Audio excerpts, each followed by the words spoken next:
Yeah. Yeah. All right. I'd love to talk about sign language and how you use it in your teachings and like what value it brings. Because I Yeah. do see a lot of like child-centered behaviors be utilizing a lot of the signs. Yeah. So one thing that I do want to say is that I want to just reiterate, right? Like sign language is a legitimate language. And I studied sign language in college, and I actually took an American Sign Language culture class and like a deaf culture class, a Mhm. deaf culture class with a capital D. And I just want to reiterate that it's a beautiful language, right? It has lots of rich historic meaning. And talking about how I use it to support language development, I don't want anyone to get the idea that we're just kind of like using it in passing or that it doesn't carry a lot of meaning.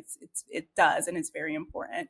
All that to say, children, they learn to use gestures to communicate before they learn to use words, right? So that's why in the first 12 to 18 months, we're looking for 10 to 16 gestures, right? And that's because children learn how to communicate using their hands and their bodies before they learn how to use words. Just think about it, right? Before your child might say, milk, they might point to the milk, right? Or they might wave, right? They might start waving before they say hi. So children learn to communicate using big and small body movements before they learn to use their words.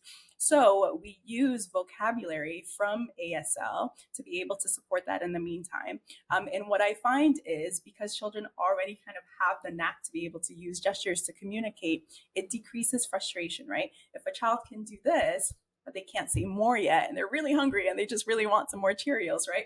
They can do this, and as long as we know what it means, we can say, "Oh, you want more Cheerios? Oh, let's get more Cheerios," right? Instead of your child crying or dropping or really being really frustrated that they can't be understood, we can give them something in the interim while we're working to get those first words, right? Those first spoken words. We can give them something that they can use to communicate so that they feel successful and so that their wants and needs are met, and then so that we're decreasing like tantrums and really just them being Mhm. upset and frustrated.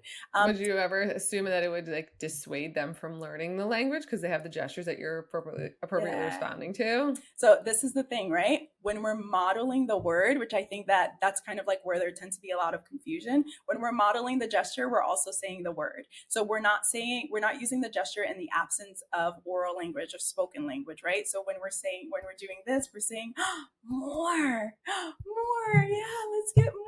So they're hearing the word, they're still getting that model, and they know, okay, yeah, that's more. And it's going to be a little bit quicker for a child to be able to say their words once they do eventually start using their words. So just they then say more, like more up or more cereal or something like that. So we're still modeling the spoken, and we're still, using the signs. That said, there are some children who will just traditionally just use sign language, and then we'll have like our non-speaking children, right? But then at least we're giving them at least we're giving them a way to be able to communicate, and we're giving them the beautiful the beautiful language of American Sign Language. Awesome. I love it. Yeah. We did it with our kids and we still like, I don't know, once in a while it just comes out and my kids, even when they're older, and they'll do them more. I don't want to let go of my mic. Yeah. They'll do this more as Yeah. they're Oh, that's saying it. fun. And it's the best thing ever. Oh no, my mic. It's Uh-oh. the best thing ever. Yeah.